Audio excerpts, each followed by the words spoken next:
Sí. Ya, voy a empezar entonces. Bueno, gracias a todas las personas que se conectaron hoy día y por el interés a aprender un poquito más sobre coronavirus. Ojalá lo que hablemos hoy día les sirva y ayude a educar un poquito más y tratar de disminuir el miedo que hay y el pánico que está cundiendo en todos lados. Ahora, el título de mi presentación es Enfermedad del Coronavirus 2019, que son las siglas que significan COVID-19. Primero, como introducción, quiero hablar un poquito de qué son los coronavirus. Coronavirus es una familia de virus que pueden causar enfermedades tanto en animales como humanos. Hay distintos coronavirus que infectan distintos animales, por ejemplo, como caballos, vacas, camellos, perros, gatos, murciélagos, y alguna pequeña proporción de estos virus son capaces de ser transmitidos desde animales a humanos y causar enfermedades zoonóticas. También hay coronavirus que son humanos y circulan en la población humana y causan el resfriado común, que ocurre todos los años y que pasa desapercibido en las personas porque es un resfriado común y corriente. Pero también hay casos más severos donde han ocurrido en los últimos años, más o menos cada 10 años, dos en particular que quiero mencionar, que son SARS, sus siglas en inglés que significan el síndrome respiratorio agudo severo, y MERS, que es síndrome respiratorio del Oriente Medio. En el año 2003, SARS saltó desde murciélagos a un tipo de perro mapache, y se transmitió a humanos y causó enfermedades locales también en China, y hubieron cierta cantidad de gente que murió, y los síntomas son más o menos similares a COVID, que voy a explicar un poquito en las siguientes slides. MERS, por el otro lado, también es un síndrome respiratorio severo y se transmite por contacto con camellos dromedarios y causa síntomas similares a SARS. Y bueno, ahora en el año 2019, desde diciembre, se empezaron a reportar casos en China de una enfermedad que se parecía mucho a SARS y MERS y que se denominó COVID-19. Y bueno, ¿qué es COVID-19? COVID-19 es la enfermedad respiratoria causada por el agente denominado SARS coronavirus 2 o SARS-CoV-2 y que se reportó por primera vez en China a finales del año pasado. Hasta la fecha, hoy en la mañana, se han reportado alrededor de 220.000 casos de personas infectadas con SARS coronavirus 2, de los cuales alrededor de 84.000 se han recuperado de la enfermedad, o sea, alrededor de un 38%, y de estos, del resto, del 4% más o menos ha muerto, y son alrededor de 9.000 muertes. Si comparamos esto, por ejemplo, con SARS, SARS tuvo una tasa de mortalidad en el año 2002 al 2003 alrededor de un 10%, donde se infectaron 8.000 personas y de las cuales murieron 700, y MERS en el año 2012, que infectó alrededor de 2.500 personas y de las cuales murieron 800, donde la tasa de muerte fue un 34%. Entonces, estos dos últimos virus son bastante más letales que el actualmente COVID que está circulando.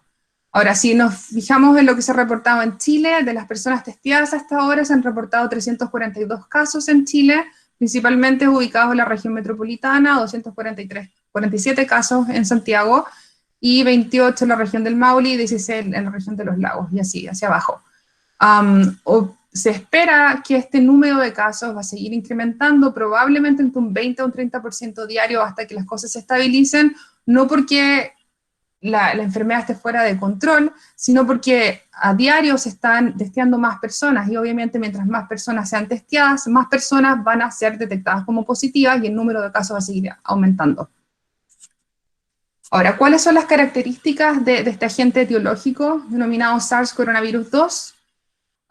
Este virus, bueno, es una partícula viral que se caracteriza por tener una envoltura lipídica, y la partícula tiene un diámetro de alrededor de 120 nanómetros de diámetro, que es más o menos un tamaño normal para una partícula viral. El genoma de este virus es un genoma de RNA, ácido ribonucleico, Así que estoy ocupando. de simple hebra de sentido positivo, y el genoma es alrededor de 30. ¿Pueden silenciar el micrófono, por favor?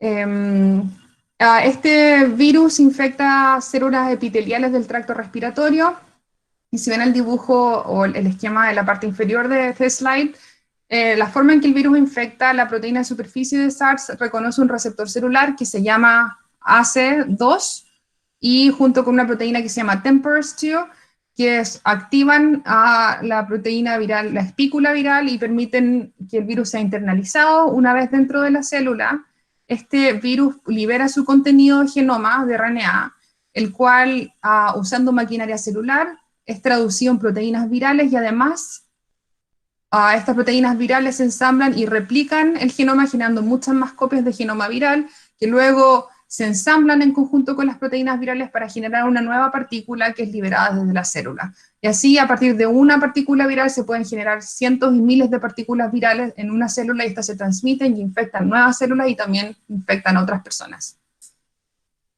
¿Cómo se transmite este virus?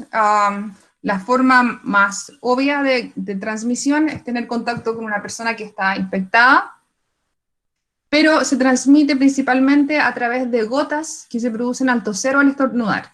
Estas microgotas pueden viajar cuando una persona estornuda, por ejemplo, o cuando tú toses. Estas microgotas pueden viajar hasta 2 metros de distancia. Y pueden, si tú estás cercana a la persona, te pueden llegar a ti, o si la persona tose o estornuda en una superficie, van a caer y van a contaminar superficies, por ejemplo, mesas, puertas, donde sea, uno toca. Y si una otra persona viene en contacto y toca esta superficie y luego se toca la cara, se infecta a sí mismo. Entonces, ¿qué es lo que se recomienda? Obviamente evitar el contacto directo con personas infectadas, porque es la forma más fácil de infectarse, pero también tener reglas de higiene, porque si uno toca superficies que están contaminadas y no te lavas la mano y luego te tocas la cara, es la forma más fácil de contagiarse.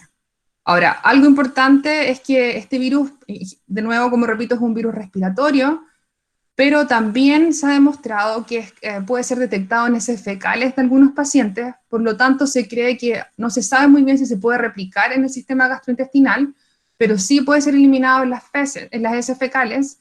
Por lo tanto, es probable que haya una transmisión fecal oral. Así que hay que tener cuidado también cuando uno va al baño, de limpiar muy bien, porque es una posible ruta de contagio.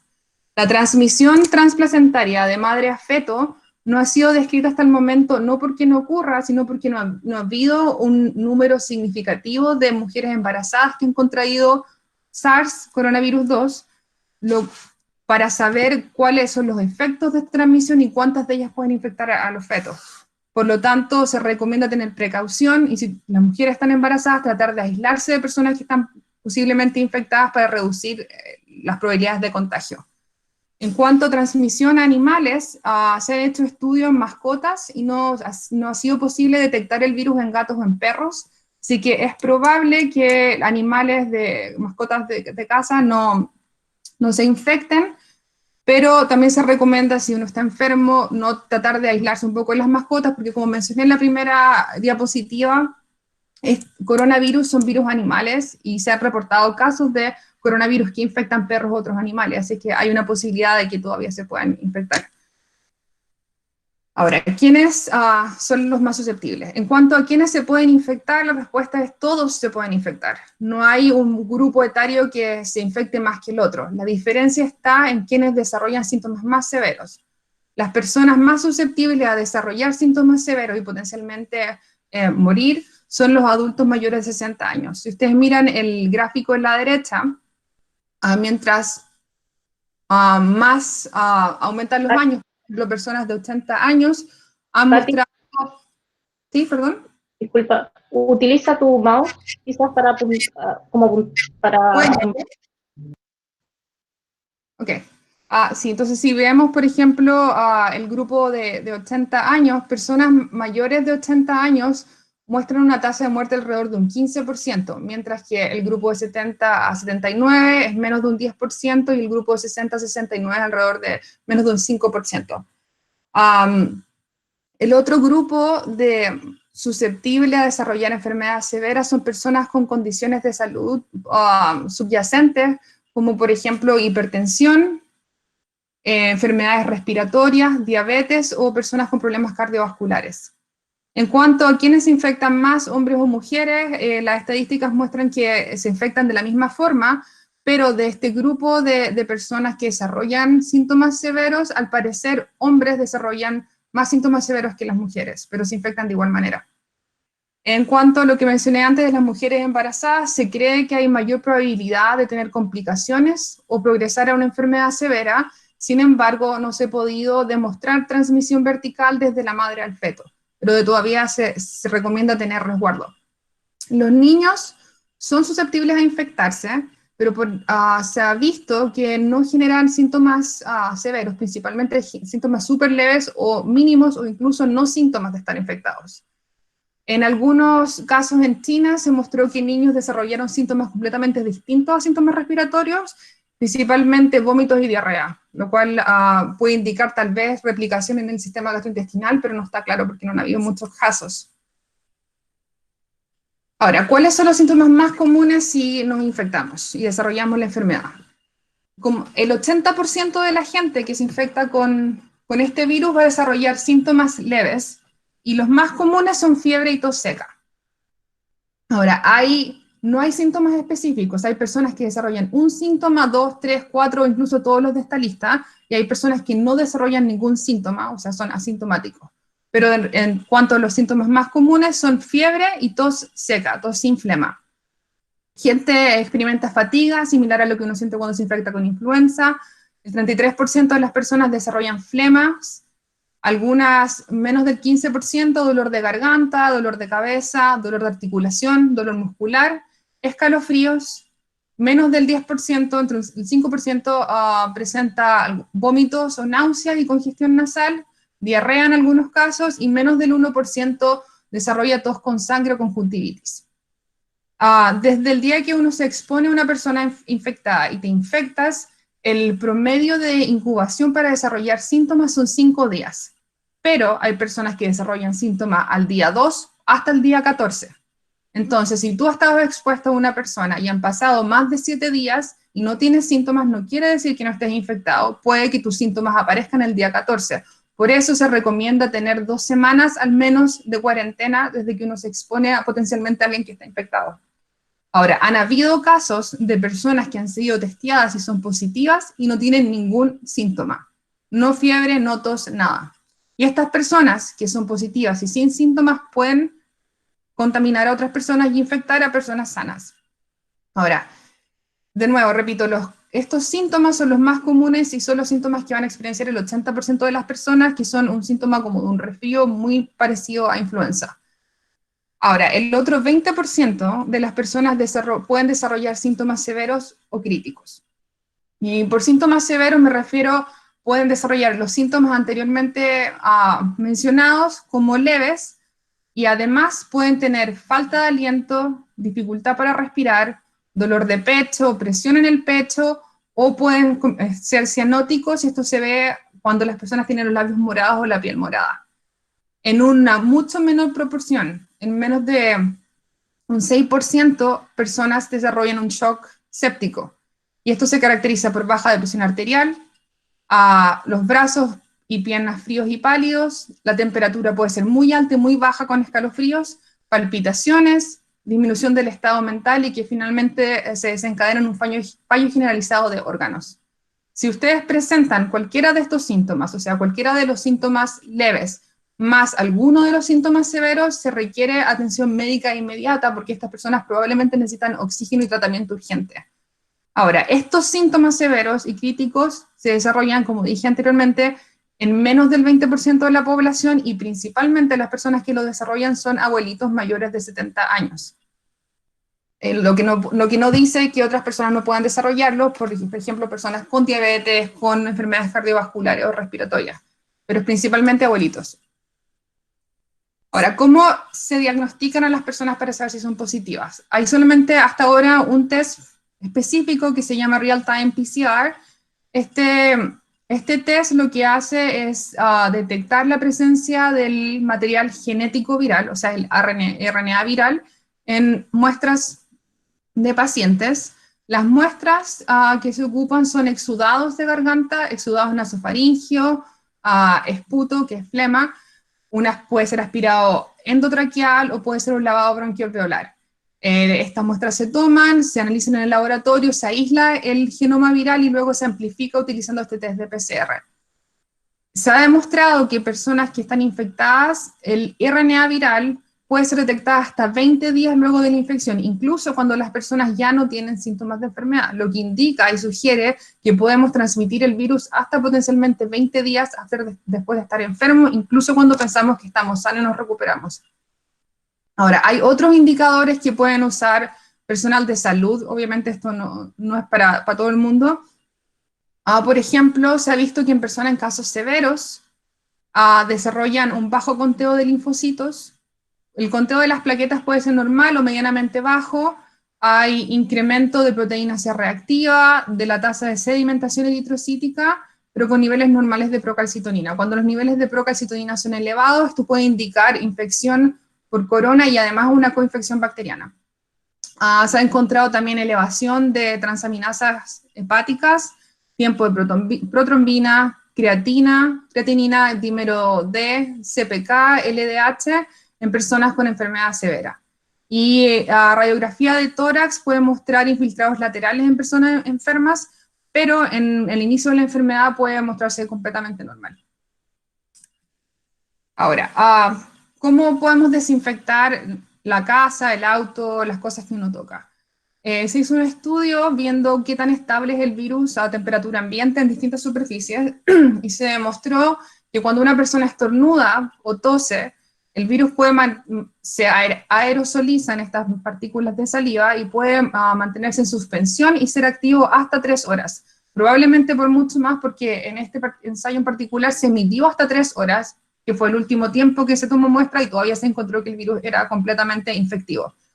En cobre el virus sobrevive hasta 4 horas, pero en superficies como, por ejemplo, el cartón puede sobrevivir un día a temperatura ambiente. En superficies de acero inoxidable, por ejemplo, como la puerta de un refrigerador, o manillas de las puertas, sobrevive hasta 3 días. Superficies de plástico sobrevive hasta 3 días. O sea, ¿cómo podemos limpiar superficies? Hay distintos productos que se pueden ocupar y que son, algunos por supuesto no están disponibles, pero que se pueden utilizar. El más común es el uso de cloro. El cloro diluido en agua se puede ocupar para limpiar superficies y es súper efectivo eliminando este virus. Alcohol, ya sea al 100% o al 70%, se puede ocupar etanol o isopropanol, que son los alcoholes más comerciales. Productos de amonio cuaternario, como el Lysol, Lysoform o estas toallitas de Clorox, son eficientes también. Agua oxigenada inactiva el virus y povidona ayudada, que se puede ocupar para limpiar y descontaminar la piel. El tiempo de contacto que se recomienda es por lo menos de 1 minuto, o por lo menos en estos ensayos se demostró que 1 minuto de contacto es suficiente para inactivarlo, pero se aconseja dejarlo por lo menos entre 5 a 10 minutos para estar seguro que el virus se inactivó. Ahora, ¿qué medidas podemos tomar para evitar infectarnos con este virus? La medida probablemente más obvia es tratar de evitar de tener contacto con personas infectadas. Si sabemos que hay alguien que está enfermo en nuestra familia, tratar de no ir a verlos en persona y comunicarse por otros medios de comunicación. Tener buenas reglas de higiene, por ejemplo, al toser, taparse la boca, al estornudar, ocupar pañuelitos y botarlos directamente a la basura. No ocupar las manos para taparte la boca cuando toses ni para estornudar.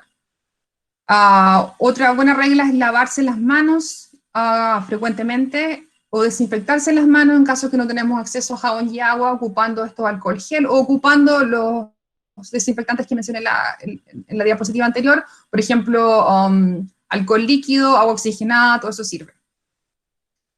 Tratar de no tocarnos la cara, ni la nariz, los ojos o la boca, porque son las rutas de entrada del virus al sistema respiratorio, y evitar estar en contacto con personas en lugares públicos. Por ejemplo, evitar ir a un hospital. Si tienes un dolor de cabeza, no vayas al hospital para que te testen. Deja el hospital para las personas que están realmente enfermas, porque puede que tú no tengas el virus y al ir al hospital te expongas a personas que están infectadas y te contagies de verdad. Por ejemplo, aeropuertos, ir al mall, tratar de evitar ir a restaurantes, a iglesias que tienen gran número de gente, al cine, ir a conciertos de música, todo eso son muy malas ideas. Limpiar y desinfectar regularmente superficies, como por ejemplo las manillas de las puertas, los asientos de los baños, teléfonos, juguetes, cosas que se toquen constantemente. ventilar la casa por 15 minutos al día, y también se recomienda monitorear tu salud. Por ejemplo, puedes empezar a tomarte la temperatura una vez al día para saber cuál es tu temperatura corporal basal y detectar cuando tú tienes fiebre. No todas las personas, por ejemplo, la temperatura corporal es 37, algunos es más baja. Se puede detectar un aumento de temperatura. Y bueno, el distanciamiento social, que la PAM me va a hablar un poquito más de eso, es importante. Si tienes que ir a un lugar concurrido y van a haber personas, trata de mantenerte al menos a 2 metros de distancia de la persona que está al lado tuyo, porque esta es la distancia que se ha demostrado que pueden viajar las partículas cuando alguien tose. Y si no puedes hacer nada de lo anterior, o si vas a estar, tienes que estar afuera, o tienes que tomar transporte público, usa una mascarilla. ¿Y qué mascarillas podemos ocupar? Hay dos tipos o dos grupos de mascarillas que sirven para evitar el contagio.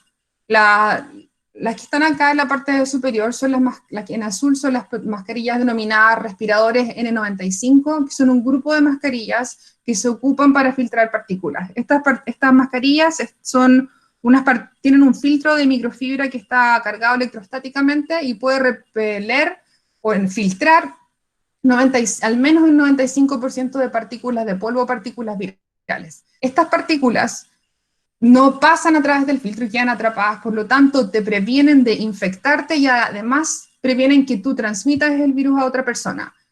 Ahora, estas mascarillas en particular deberían ser limitadas para el uso de profesionales de salud, porque son los que están más expuestos a infectarse, y esto puede prevenir que ellos se infecten con un paciente que está infectado. Ahora, el otro grupo de mascarillas, que son las comunes, que ustedes están viendo que venden en todos lados, son las mascarillas quirúrgicas, o hay unas de carbón activado, mascarillas de cobre. Hay una gran cantidad de mascarillas que están vendiendo hoy en día.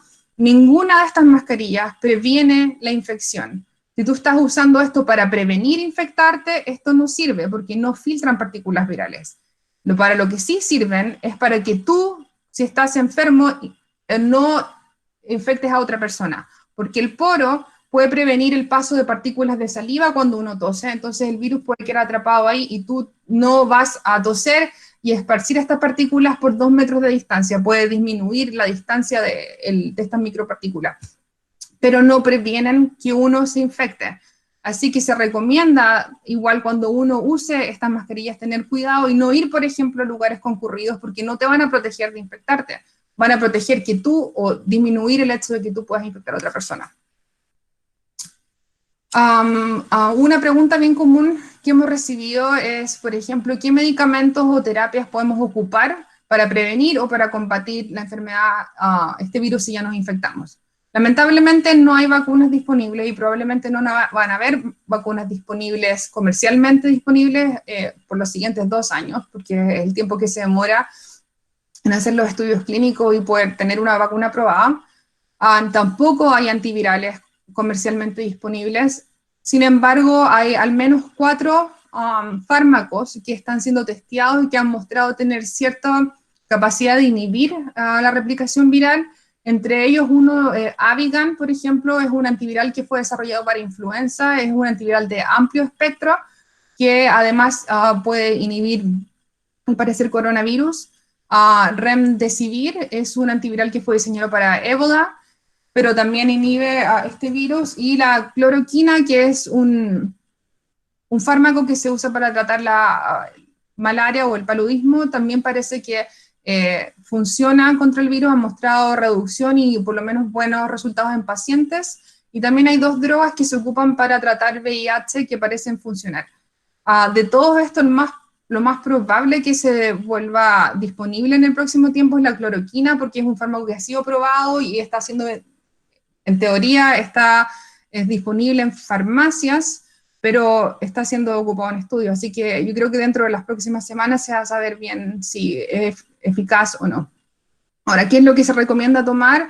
Hasta ahora lo que han recomendado la mayoría de las entidades del gobierno es tomar paracetamol para tratar los síntomas, y la verdad no se recomienda otro fármaco hasta el momento. Han habido distintas noticias mostrando que tal vez, por ejemplo, el ibuprofeno y otros antiinflamatorios no esteroidales, no esteroides, se deberían evitar. La verdad es que no hay suficiente evidencia para decir que esto es así. No hay suficientes casos de personas que hayan tenido desarrollo de enfermedad severa al tomar ibuprofeno, así que no se sabe si es cierto o no. pero hasta el momento lo que sí se recomienda tomar es paracetamol o acetaminofeno. Ahora, finalmente, ¿qué es lo que hacemos si ya sabes que estás infectado?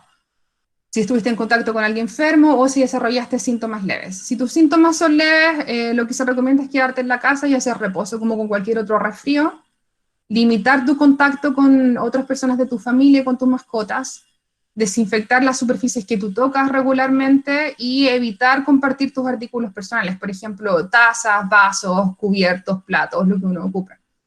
100% evitar tomar transporte público si es posible y usar mascarilla quirúrgica cuando estés en transporte público, si es que tienes que tomarlo, cuando tienes que salir y estar en contacto con otras personas, y mantenerte atento a las recomendaciones de, por ejemplo, de CDC o de la Organización Mundial de la Salud, que están constantemente publicando nueva información.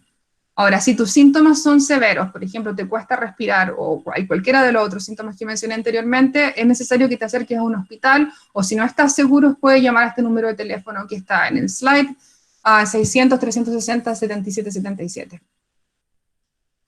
Y lo último que quiero decir es, hay mucha información dando vuelta para que la gente ha leído muchas cosas, hay muchas cosas que no son ciertas. Yo recomiendo al menos estos sitios que están en este slide para buscar información. Si tienes preguntas, acércate a estos sitios web porque son sitios confiables. Principalmente, por ejemplo, hay un sitio del gobierno de Chile, que es el gov.cl coronavirus, están constantemente poniendo información nueva, o el CDC, que es un súper buen sitio en Estados Unidos para buscar información sobre enfermedades infecciosas, igual que la Organización Mundial de la Salud. Y con eso termino la presentación. Gracias a todas las personas que están escuchando y si tienen alguna pregunta, por favor, escríbanla en el chat y vamos a tratar de contestarlas a medida que vayamos progresando. Gracias.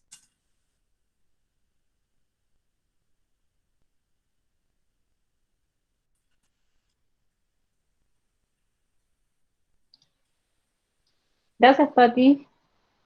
Voy a presentar a la Pamela ahora. Sí. Pamela. Pamela, ¿tienes tu slide? ¿Sabes? Sí, déjame ponerla. Sientas la Pamela, poner tu slide. Pamela actualmente está haciendo su posgrado en la Escuela de Salud Pública de Harvard. Voy a silenciar el micrófono. Sí, gracias. Silenciar el micrófono. En el Departamento de Epidemiología. Disculpen. Título de Bioquímica en la Universidad de Chile. Es doctora en Ecología y Evolución de la Universidad de Chicago. Y durante su doctorado, Pamela investigó la interacción entre el mecanismo evolutivo y los mecanismos ecológicos y la influencia de estas en la interacción en la estructura y diversidad de la población patógena. Su investigación actual se enfoca en la respuesta adaptativa a la secuencia genética del antígeno frente a la presión selectiva impuesta por el sistema inmune.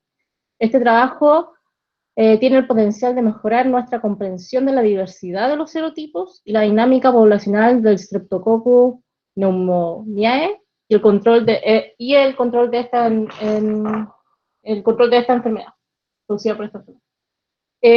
No, Pame, no se ve la presentación.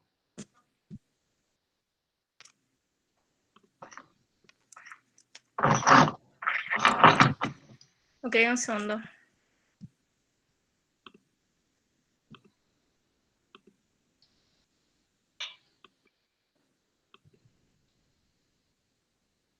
Ahí está. ¿Y ahora?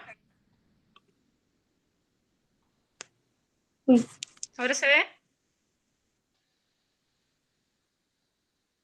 No. Sí, ahí sí. Ahí. Yo voy a tratar de... No puedo entrar en modo de presentación. Ok. Bueno, no importa. Voy a presentar así, ¿no? Gracias, Jo, por la presentación. Yo trabajo haciendo modelos matemáticos. Entonces voy a hablar un poco de la historia de las pandemias, qué es lo que se sabe ahora en complemento con lo que presentó la Patti anteriormente, y al final voy a mostrar un poco más de datos de lo que se ha sabido hasta ahora. Y bueno, voy a partir hablando un poco de historia, qué es una pandemia. La pandemia se llama la pandemia la propagación mundial de una nueva enfermedad, y la foto que estoy mostrando acá es de la pandemia de influenza de 1918, la cual generó mucho del conocimiento que tenemos hoy día para actuar en estas nuevas pandemias, y lo cual implica también que las pandemias son parte de la naturaleza y que siempre van a estar presentes. Ahora, ¿qué diferencia una pandemia de un brote versus una epidemia? Un brote es un pico en el número de casos de una enfermedad, como lo que ocurrió al principio en China en la ciudad de Wuhan. Después podemos hablar de epidemia cuando hay distintos lugares, por ejemplo, que están transmitiendo la enfermedad y no se sabe bien ni el origen ni el fin de estos brotes en los distintos lugares. Finalmente se habla de pandemia cuando hay una transmisión sostenida a nivel mundial o en este caso en 2 o más continentes. Estos son los datos actuales acumulados en el número de casos confirmados en el mundo. Si se fijan, el eje X, acá, perdón, el eje Y está en escala logarítmica. Es por eso que se ven lineal los casos, pero en verdad esto, si lo pasamos a una escala normal, se verían en crecimiento exponencial. Vemos que China es el que ha tenido el mayor número de casos en el tiempo, pero Italia, Irán, España y Corea del Sur están creciendo a la par junto con China. Me gustaría recalcar de este gráfico que algunos países como Hong Kong, Singapur, Japón y Corea del Sur han sabido limitar la transmisión de la enfermedad de manera efectiva, y es por eso que se ve que el número de casos ha sido menor que lo que se observa en el resto de los países. Ahora, si vemos el número acumulado de casos, de muertes ahora por país, podemos ver de que Italia y España actualmente tienen una tasa de muerte mayor a la de China, y pueden haber distintas razones. No se sabe aún el por qué, pero puede ser la distribución demográfica de los países, puede estar influyendo, ya que sabemos que afecta mayormente a la población más adulta.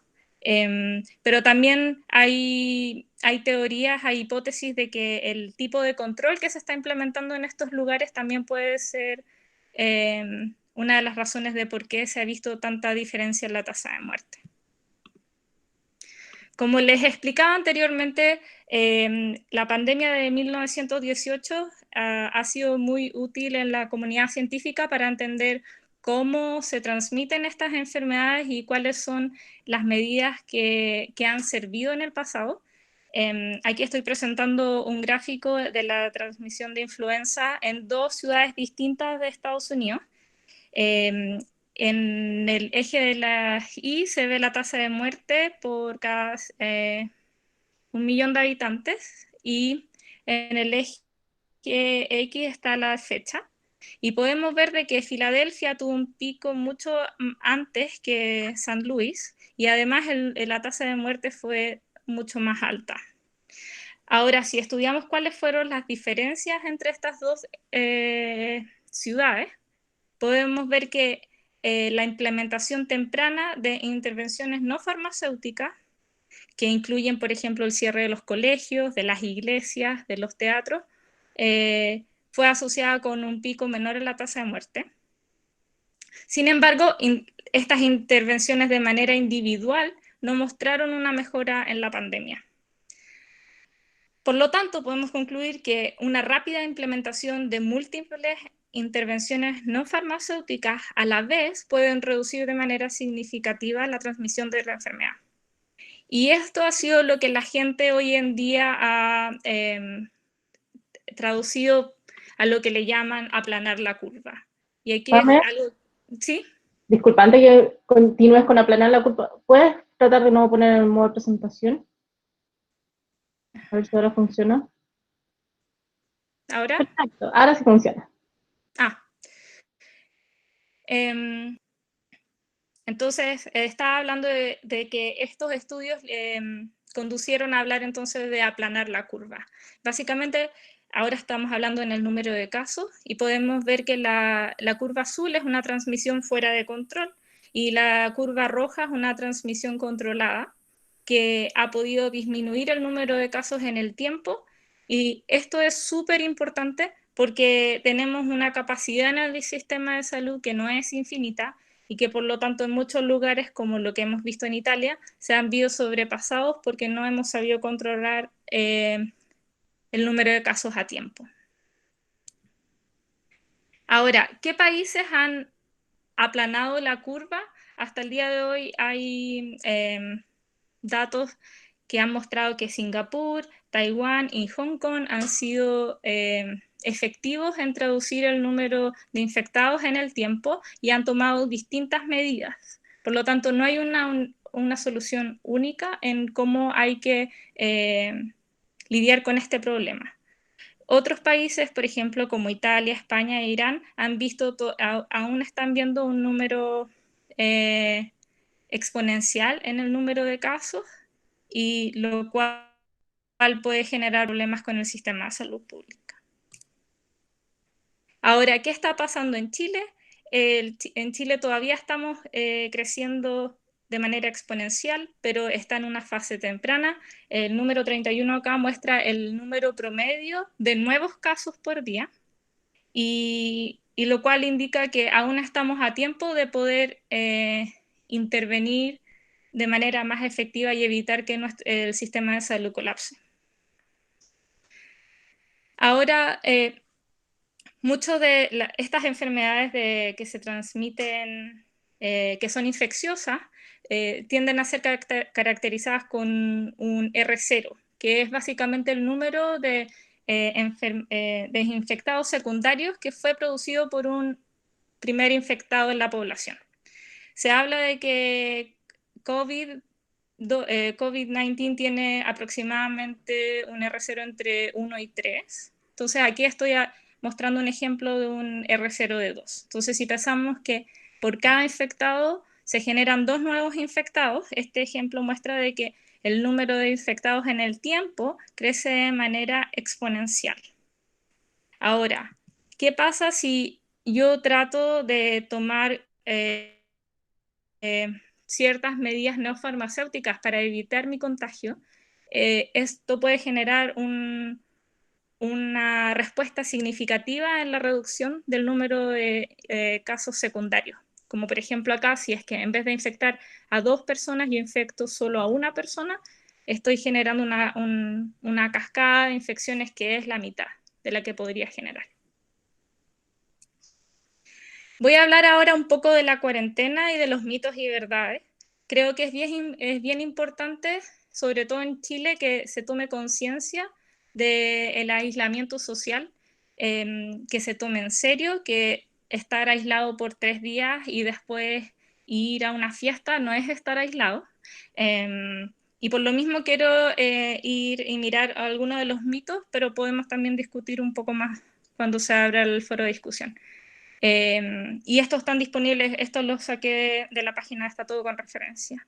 El primer mito es que el distanciamiento social es solo para mayores de edad y aquellos que están en riesgo mayor. La verdad es que todos podemos contribuir a la transmisión, y por lo tanto, si todos bajamos la transmisión, vamos a evitar finalmente que colapsen los hospitales. Otro de los mitos es que solo la gente que está infectada se debería quedar en la casa. Y como se sabe ahora en estudios que se han hecho en China y ahora se están haciendo estudios en Estados Unidos, hay un gran porcentaje que no son detectados y que esto corresponde más o menos al 10% de los, o sea, al 90% de los casos no son detectados. Entonces, si es que tú no has sido testeado positivo, todavía puede que estés contagiado y que seas asintomático y que estés transmitiendo. Por lo tanto, es importante que todos tomemos estas medidas. El mito número 3 es que solo grandes conglomerados de gente deberían ser cancelados. la verdad es que incluso pequeños grupos de personas podían transmitir, sobre todo si es que una de las personas que es parte de ese grupo pequeño no está tomando ninguna medida precautiva. Y esto ocurrió, por ejemplo, en una conferencia acá en Boston de una empresa biotecnológica que generó un brote epidémico acá en la ciudad y la persona ni siquiera sabía que estaba contagiada. El último mito que voy a discutir es que si realizamos cuarentena, los resultados son inmediatos. Y aquí hay que tener bastante paciencia porque la verdad es que no sabemos, y como mostré al aplanar la curva, generalmente el efecto secundario que tiene es que la enfermedad permanece por un periodo de tiempo más largo en la población.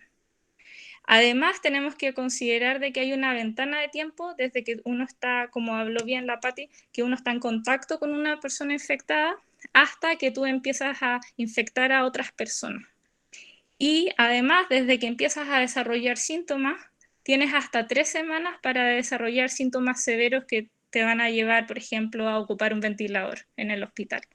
Entonces, hay todo un tema de desfase en el tiempo de cuándo vamos a ver los resultados de estas medidas, y por lo tanto, entre antes se apliquen, mejor. Voy a hablar ahora un poco de epidemiología genómica. Esta página web es súper entretenida, súper útil y tiene muchas enfermedades disponibles. Ahora la pusieron en tiempo real para estudiar la evolución del coronavirus actual. En el gráfico de la izquierda se ve una filogenia y en el eje X se ve el número de mutaciones del virus. Y podemos ver que se comporta de manera normal como otros virus en cuanto al número de mutaciones que hemos observado en el tiempo. Y a la derecha podemos ver todas las secuenciaciones del virus en el tiempo, y los colores están relacionados con los lugares de donde provienen estos virus. Y esto nos ha permitido, que es una tecnología bastante nueva, nos ha permitido ver cómo genéticamente este virus se relaciona con otros países. Por ejemplo, sabemos que en Chile los virus, la mayoría de los brotes están relacionados con Europa principalmente, y a pesar de que sabemos eso porque la gente ha dicho, bueno, viajé a tal lugar y ahora me siento sintomático, también al analizar las muestras del virus per se podemos ver de que es así. De hecho, los análisis genéticos, genómicos de este virus nos han podido derribar algunos de los mitos que andan dando vuelta. Uno de ellos es que el virus fue creado genéticamente en un laboratorio. Y la verdad es que nunca se puede tener certeza de que eso no fue así, pero hay evidencias científicas que avalan que es poco probable que eso haya pasado. Una de las evidencias es que la parte que une al receptor en el humano, la parte del virus que se une con nosotros, generó una mayor afinidad, y es un resultado probablemente de selección natural, porque predicciones computacionales obtenían otras optimizaciones que no son las que se han ido observando en la naturaleza.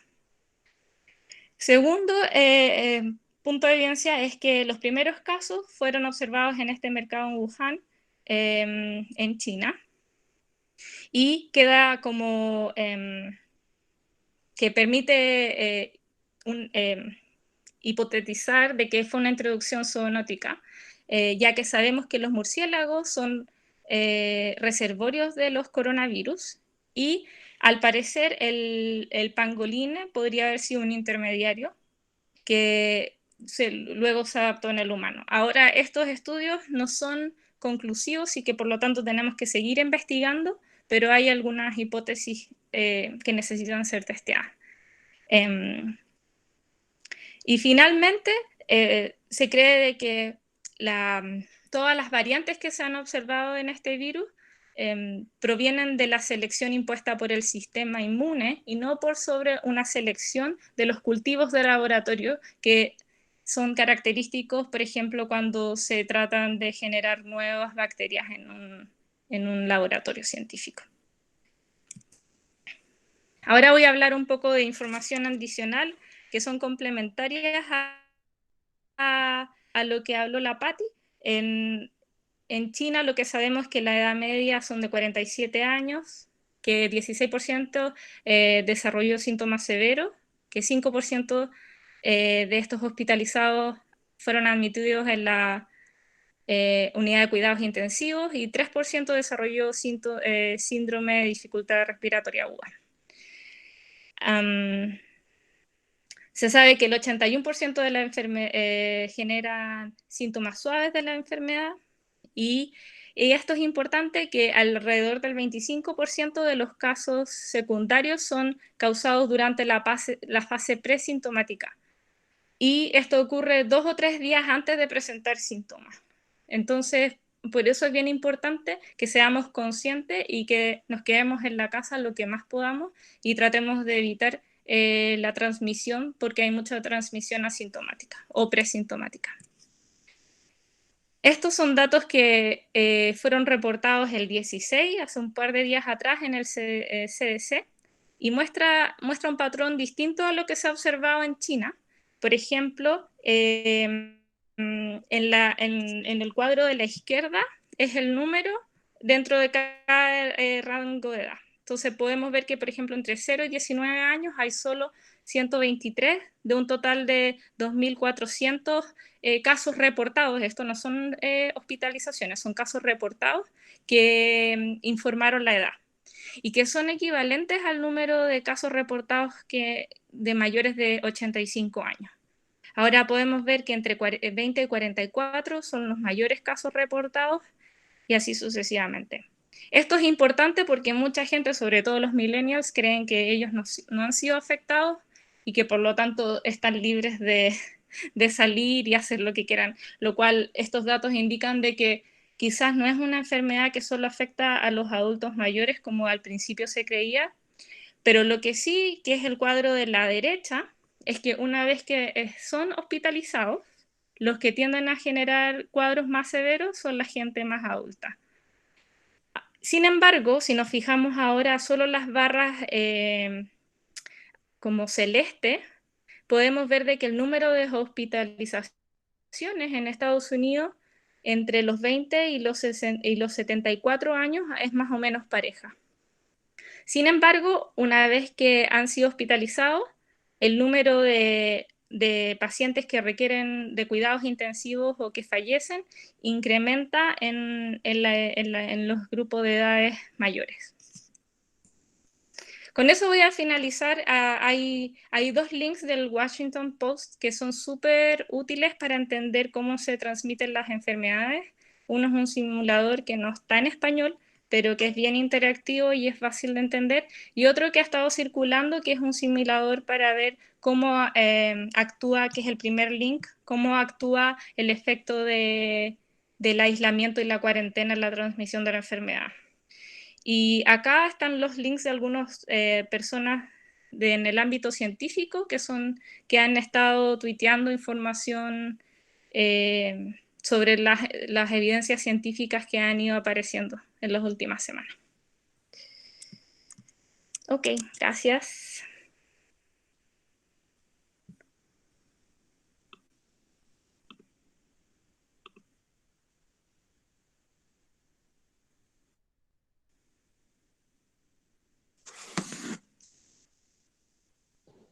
Gracias, Pame.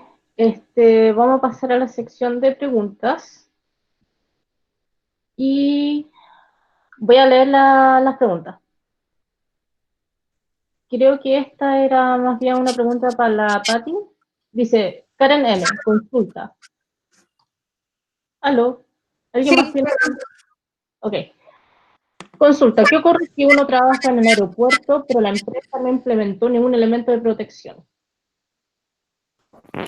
Eso es complicado porque sí, lo que se ha recomendado hasta ahora es que puedan trabajar de la casa, lo hagan, como presentó la PAME, es súper importante el distanciamiento social. Ahora, obviamente no todos podemos trabajar desde la casa, y si estás obligado a ir a trabajar, se recomiendan tener medidas de precaución. Por ejemplo, si vas a estar expuesto, de repente usar una mascarilla Hoy en día hay súper pocas mascarillas disponibles porque la gente compró muchas. Entonces yo aconsejaría, si tienes que estar trabajando en contacto con personas, tratar de minimizar el contacto o maximizar la distancia con las personas, ocupar mascarillas, lavarte las manos, no tocarte la cara y tener algo con que te puedes desinfectar, por ejemplo, alcohol gel, alcohol líquido, agua oxigenada, cualquier cosa con que te puedas desinfectar las manos. Si hay que lavarse las manos, no sé, 50 veces al día, hacer eso. Porque se esperaría que, bueno, todos los empleadores tuvieran conciencia y la gente pudiera trabajar de la casa o disminuir las horas, ¿cachai? Pero al parecer no está pasando en todos lados. Gracias, Pati. Otra pregunta. María José Rojas Catalán. Dice, hola, felicitaciones por la presentación. Tengo dos preguntas. Uno, ¿se ha visto qué sucede con coronavirus y la latencia materna?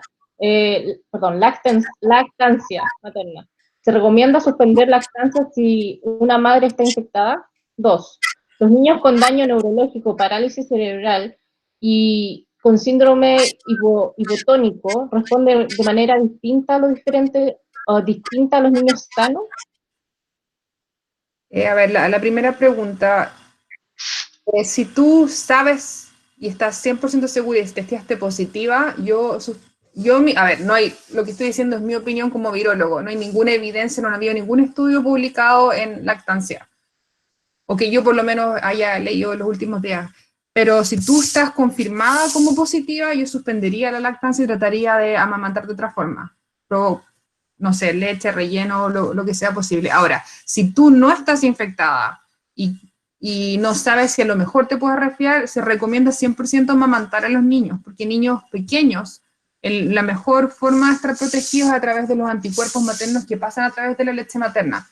Entonces, si tú por precaución quieres dejar de amamantar, no lo hagas. Se recomienda amamantar 100%. Si fuiste testida positiva para coronavirus, mi humilde opinión sería que no amamantaras porque no hay estudios que demuestren que el virus pueda ser transmitido, pero ha sido el caso para otros virus respiratorios, entonces hay una probabilidad. Ahora, para niños con enfermedades, lamentablemente no hay casos reportados de que es lo que se recomienda. Yo pienso que probablemente están a mayor riesgo de desarrollar enfermedades severas que los niños sanos. Entonces tendría especial cuidado de que no estuvieran expuestos a otras personas y si puedes, nuevo, hacer el distanciamiento social y mantener a tus niños en la casa y que no tengan contacto con otras personas de afuera, 100% hace eso. Pero hasta ahora no han habido ningún estudio de niños con enfermedades, a ver si tienen más riesgo o no de desarrollar enfermedades severas.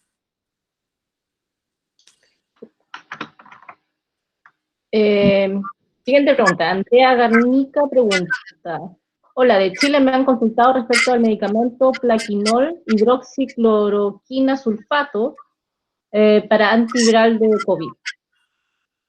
A ver, la cloroquina se demostró, como yo mencioné en la presentación, la cloroquina es un antiplasmódico, se ocupa para tratar la malaria. La hidroxicloroquina es una versión de la cloroquina que es menos tóxica y por lo menos en uno de los papers que se publicó recién demostró que las dos, tanto la cloroquina como la hidroxicloroquina, tienen actividad antiviral en in vitro cuando son ocupadas en cultivo celular.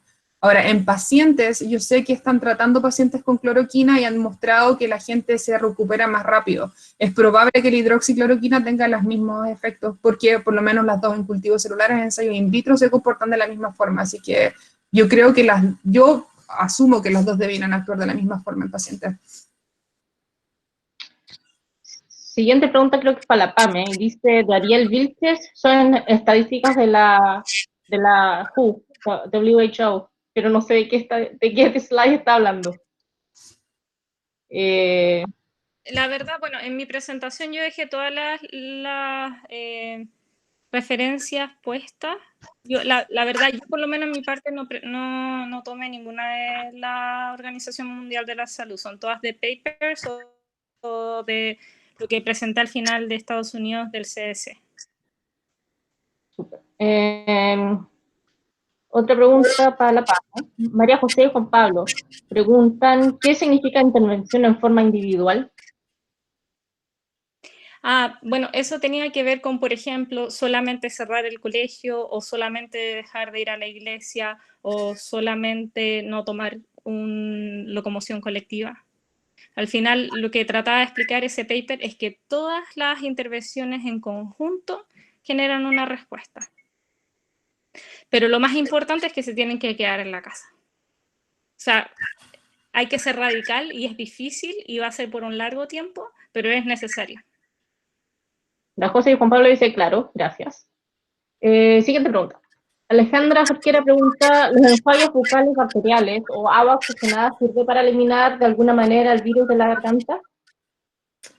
Pues probablemente sí. Por ejemplo, porque muchos de los enjuagues bucales tienen alcohol, principalmente etanol, pero la concentración creo que es como baja, como 40%. Entonces, yo creo que sí te ayudan a desinfectar la boca. Ahora, no te lo vayas a tragar porque no es como que lo puedas tomar para curarte el virus. O sea, en el fondo es similar a descontaminar superficie. En este caso estarías descontaminando la superficie de tu boca. Pero la verdad, yo creo que eso no previene el hecho de que te enfermes. O sea, puedes ocuparlo como método de prevención, probablemente para descontaminar, pero una vez que ya tengas el virus, la verdad es que no creo que sirva de mucho porque el virus se replica en el epitelio respiratorio alto, que es la parte donde empieza la tráquea y los pulmones. Entonces está muy abajo como para que a esa altura el enjuague bucal tenga algún efecto. O la oxigenada. La hija de Marcelo Bustamante pregunta, ¿can dogs get it? ¿Qué cosa? Perdón. Si los perros pueden contagiarse. Oh, can dogs get it? Bueno, hay un estudio que hizo ITX, que es un laboratorio de esto que está ubicado acá en Massachusetts, donde testearon como 2.000 perros. Ahora, yo leí el artículo y no queda claro si estos perros eran mascotas de personas que estaban infectadas o eran solamente mascotas, ¿sabes? Y ellos demostraron que no pudieron detectar el virus en ninguno de los perros testeados y concluyeron que lo más probable es que no lo contraigan y que tampoco lo puedan producir. Sin embargo, los coronavirus son virus animales, entonces puede ser que uno contagie a las mascotas y las mascotas no desarrollen a lo mejor ningún síntoma de enfermedad, pero se recomienda que si tú tienes coronavirus y estás testeado positivo, trata igual de mantenerte alejado de tus perros y tus gatos, como por precaución. Pero en realidad no hay ningún artículo hoy que demuestre que sí se puedan infectar. Así que es más que nada una medida de precaución.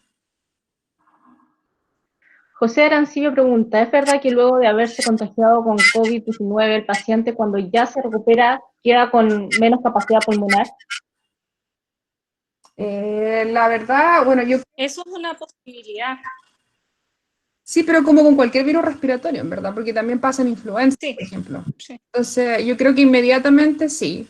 Por ejemplo, a la semana y tal vez el mes siguiente sí, como cuando uno se está recuperando de cualquier enfermedad respiratoria. Pero a la larga no. Yo creo que después de un año debería recuperar, o sea, no sé si, bueno, estoy hablando yo, suponiendo, pero yo creo que a largo plazo no. Sus pulmones serían recuperar y quedar normales, como con cualquier otra enfermedad respiratoria.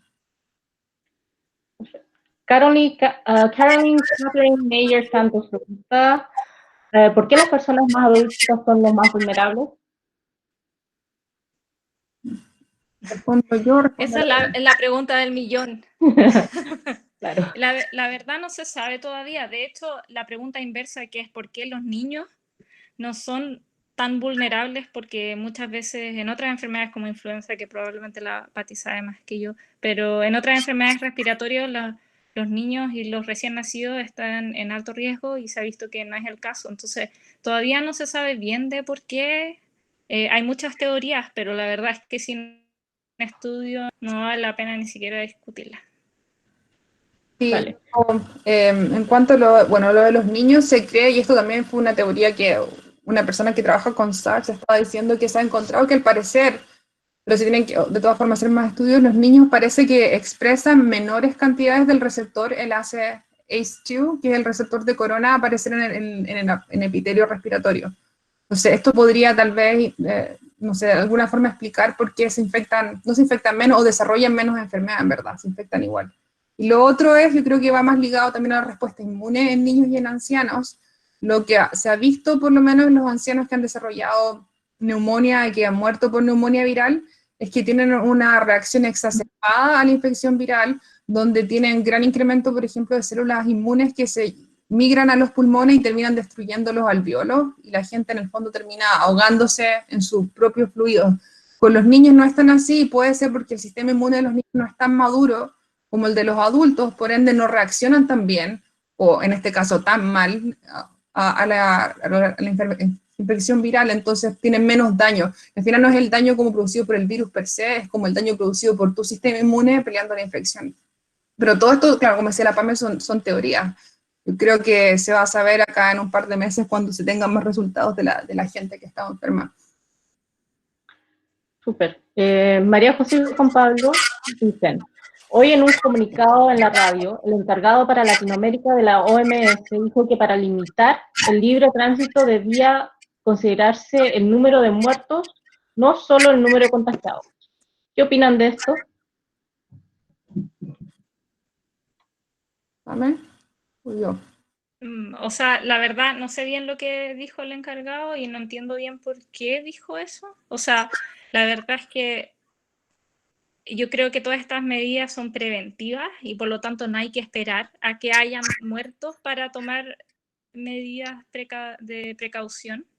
Y en ese sentido da lo mismo si no hay muertos todavía. Yo creo que hay que quedarse en la casa. Ese es mi mensaje. Hay que ser radical y hay que quedarse en la casa y tomárselo en serio. Sí, estoy de acuerdo con eso, apoyo eso. Siguiente. ¿Tenéis pregunta el jabón de clorox? Tal vez se refería por la tasa de muerte, porque hay 4%. No sé. Porque si es eso, al final, claro, obviamente el número de muertos es más alto, lo que se está hablando es la tasa de mortalidad es más baja que con otros coronavirus. La diferencia es que este se transmite mucho mejor, entonces a la larga, obviamente en cantidad de casos es mucho mayor que lo que se ha visto antes. Pero lo que decía la PAM, al final es importante que independiente del número de muertos, hay tantos contagiados que las medidas deberían ser las mismas. La gente debería tomar en serio y distanciarse socialmente y hacer, bueno, caso de todo de toda la información que está disponible. Súper. Tenéis 10 preguntas, ¿el jabón de clorexidina sirve? Sí, sirve. Cualquier jabón, en verdad. El de clorexidina también sirve, pero la PAME, al final, no sé si tú tenías un slide del jabón mostrando cómo funcionaba. Sí. Pero no la mostraste. Al final no lo presenté por el tiempo, pero...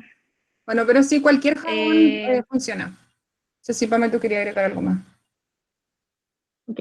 Catherine May. No, la verdad es que no sé la diferencia entre los jabones, así que no podría añadir. El de clorexidina tiene un desinfectante que sí funciona. En verdad funciona, es como antibacteriano y antiviral, así que sí, se recomienda. Siguiente pregunta. ¿No se podría estimar cuánto tiempo uno queda inmune al virus después de la recuperación? Yo puedo hablar de... Eso también es una pregunta. No, pero a lo mejor tú me sabes más que yo. O sea, yo puedo... Súper corto. Por SARS se ha demostrado que los anticuerpos duran por lo menos por 1 año o 2 años. Después de eso el título baja. Pero no se sabe muy bien si te protege de reinfección, pero por lo menos la gente debería quedar, digamos, resistente a la infección por 1 año. No sé, Pame, si tú sabías algo más que yo. No, lo que iba a decir era que hay los otros coronavirus que circulan, generalmente son endémicos, lo que quiere decir que circulan todos los años, principalmente en el invierno, lo cual da un indicio de que hay una pérdida de la respuesta inmune en el tiempo. Entonces, es lo más probable que si este virus no se reduce a cero, va a continuar dando vuelta y por lo tanto en el largo tiempo puede volver a infectar a otras personas. Ahora, claro, tienen que pasar periodos de tiempo largo, como decía la Patti, 1 año o más. La verdad no sé cuánto dura la respuesta inmune en los normales, pero sabemos que son seasonales. Yo creo que depende, bueno, estacionario. Sí, depende mucho del virus respiratorio que estemos hablando, porque hay virus que mutan muy rápido, claro, uno tiene anticuerpos que te pueden durar 10, 20, 30 años, pero si el virus muta, el anticuerpo ya no funciona porque en el fondo no neutraliza el virus más porque ya es muy distinto.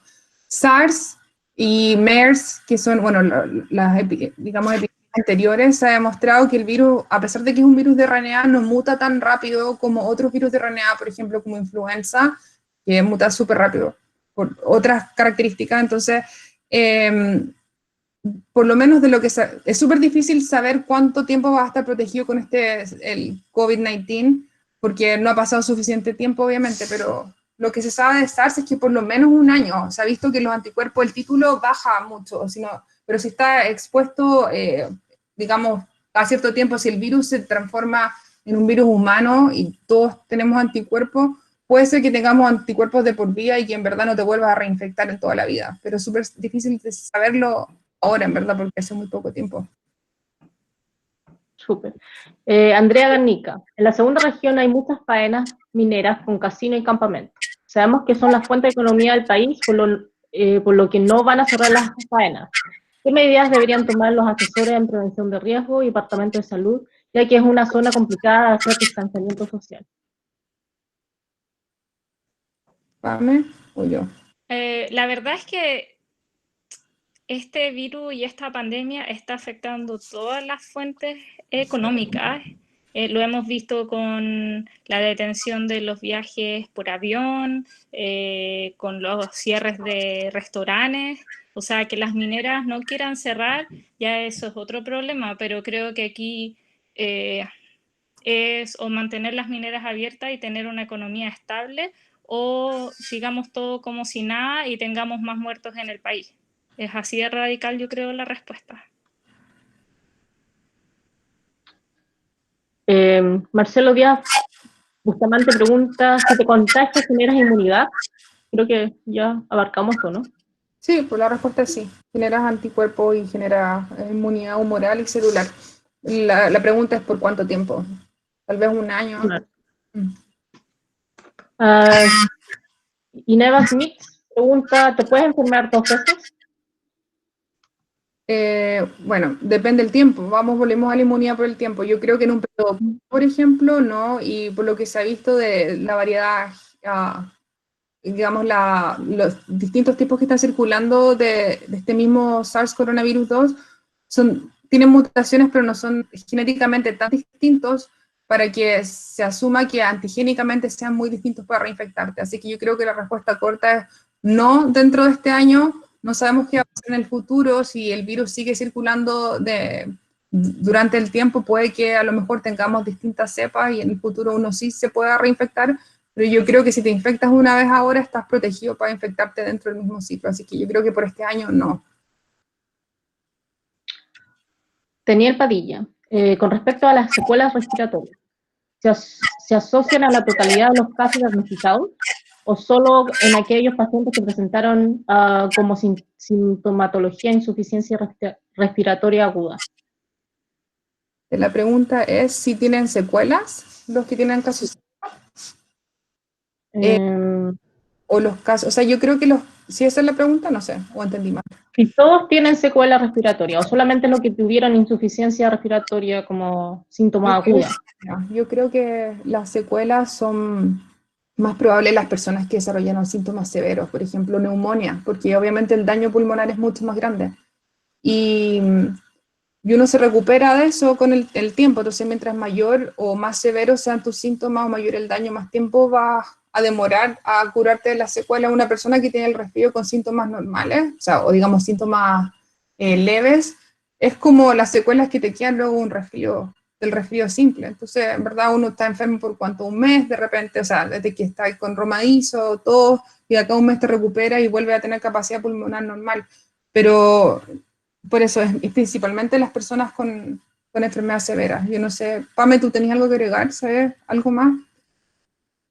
No, la verdad es que ninguna de las estadísticas ha hablado de secuelas respiratorias, así que no sé. Y última pregunta, creo. ¿Es cierto que las infusiones de té o limonada caliente evitan que el virus permanezca en nuestra garganta? No, falso. Sí, yo también creo que es falso. Súper. Esa era la última pregunta. Yo quiero hacer un comentario que fue una de las preguntas que la vi por ahí sobre la influenza, sobre la vacuna de la gripe. La verdad es que al menos de los estudios de China, se ha visto de que algunos de los casos que han desarrollado síntomas más severos están asociados con múltiples infecciones, ya sean bacterianas o virales. Por lo tanto, yo, al menos a mi familia y a mis amigos, les estoy recomendando que se pongan la vacuna de la influenza y la vacuna del Streptococcus. Porque, bueno, la vacuna de la influenza no es tan alta en efectividad, pero por lo menos previene de cierto grado de que hayan varias infecciones al mismo tiempo, sobre todo ahora que se viene el invierno en Chile. Pero creo que la respuesta corta es no, no previene que te dé coronavirus, pero sí previene de que pueda generar múltiples infecciones que a largo plazo se agraven.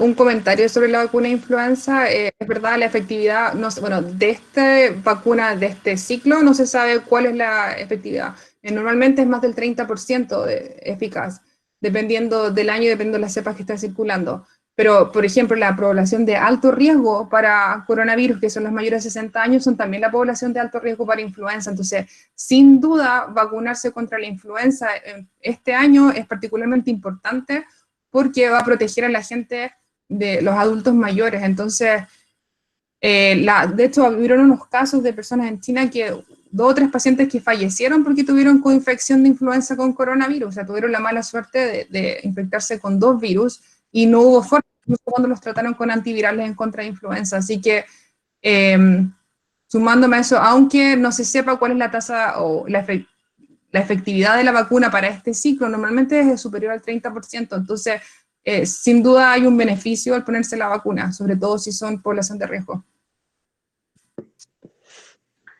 Chicas, lo lamento, pero me equivoqué y hay más preguntas. Dice, de Andrea Garnica, perdón. ¿Y qué ocurre con los casos de recontagio en China? ¿El virus volvió a mutar o más bien se trata de pacientes que no cumplieron cuarentena luego de su recuperación? Lo que yo de recontagio, yo no sé si es recontagio en verdad. Hubieron. No,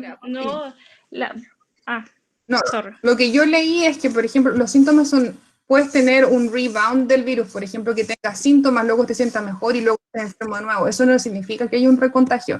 No sé si eso es lo que está hablando. Pame, ¿tú has escuchado algo de recontagio? No, lo que pasa es que muchas veces el virus puede seguir en el cuerpo por un largo mayor al tiempo que presenta síntomas. Entonces, si te testeas después de varias semanas, por ejemplo, puedes que todavía des positivo y no quiere decir que haya sido reinfectado. Es la misma infección que todavía está en el cuerpo, pero que quizás no estás teniendo síntomas. Sí, yo estoy de acuerdo con eso. Yo creo que es el mismo virus que se mantiene por tiempo largo. Y lo otro es que yo sé que hay información dando vuelta diciendo que el virus mutó y que está más letal y que hay más gente infectándose. Eso es falso. El virus muta porque es un virus de RNA, como muta influenza, como muta cualquier otro virus que tiene un genoma de RNA, porque parte de la maquinaria viral no es lo suficientemente eficiente al copiar el genoma y comete errores. Entonces, todas estas mutaciones son parte normal de cualquier virus, lo cual no significa que este virus sea un virus mutante que está matando más gente. Es la parte de la virología de este virus. Y no es cierto que haya más de una variedad, una que sea más infecciosa o más letal que la otra. Es la misma variedad que está circulando en todo el mundo con pequeños cambios. Así que yo creo que es improbable que hayan casos de reinfección, es probablemente lo que dijo la PAME. Es gente que te está infectada, el virus se mantiene por largo tiempo y muestra síntomas por periodos prolongados y la gente piensa que se reinfectaron. Ok, para finalizar, la pregunta de Erika sobre el Streptococcus, me parece que a los mayores de edad sí puedes pedirle al médico de que accedas a la vacuna. Ahora, no sé si a la gente que no es mayor de edad tiene libre acceso a la vacuna. Es una buena pregunta, pero podríamos averiguar y quizá a través de Nexos poner cierta información disponible. Voy a leer esa pregunta para que todos sepamos qué era. Dice, ¿cómo ponerse la vacuna de Streptococcus? ¿Pueden las personas ir al consultorio o centro médico y pedirlo? Porque no creo que sea política del Estado. Solo están poniendo la de influenza. Esa era la pregunta, por cierto. Sí, la verdad es que no sé, yo sé que acá, pero en Estados Unidos son cosas distintas, así que la verdad no sé cuáles son las políticas en Chile, pero yo diría que los mayores de edad, sí, por experiencia de mis papás, que sí han tenido acceso a la streptococcus. Felipe Sánchez pregunta, el COVID-19 y el paciente inmunodeprimido, por ejemplo, VIH positivo, ¿cómo se puede enfrentar y qué tanta mortalidad o riesgo puede enfrentar el paciente? Yo creo que pacientes inmunodeprimidos, ya sea, por ejemplo, personas que tienen cáncer y están en quimioterapia, personas que una cosa es tener VIH y otra cosa es tener SIDA. Las personas que están con el síndrome de inmunodeficiencia adquirida cuando están inmunosuprimidos probablemente son mucho más susceptibles a la enfermedad que una persona normal porque el sistema inmune no está funcionando propiamente como debiera. Así que personas con esta enfermedad deberían tener aún más resguardo, en el fondo considerarse un grupo factor de riesgo y tratar de aislarse y no tener contacto con personas si es posible. La siguiente pregunta en verdad es bien parecida, que igual la voy a leer.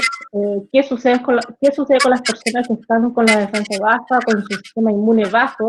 ¿Tienen mayor riesgo de contagio? Así como la gente que tiene cáncer y VIH. Respuesta rápida, creo que sí. Sí. Y Neva Smith, en la isla de Pascua no hay casos confirmados, ya cerraron las fronteras. ¿Será esa la mejor política de prevención? Yo creo que sí. O sea, bueno, ¿qué dijo la Gina? Cerrar las fronteras.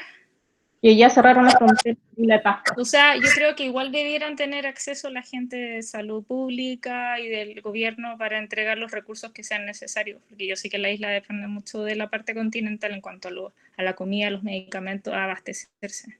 Entonces, en ese sentido, mientras sí se mantenga esa transmisión,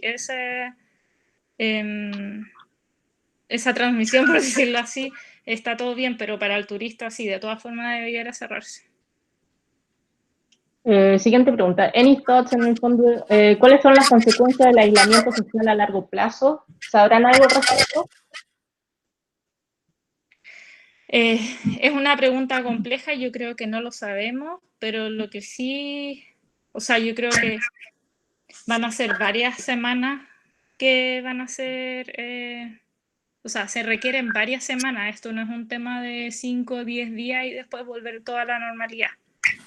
Es un tema de largo plazo y la verdad es que yo creo que se va a ir viendo de a poco porque hay algo que es bien importante que tiene que ver como con la inmunidad que estábamos hablando anteriormente, que una vez que tú te contagias, es bien probable que no te vuelvas a contagiar dentro de la temporada de invierno de este año, por ejemplo.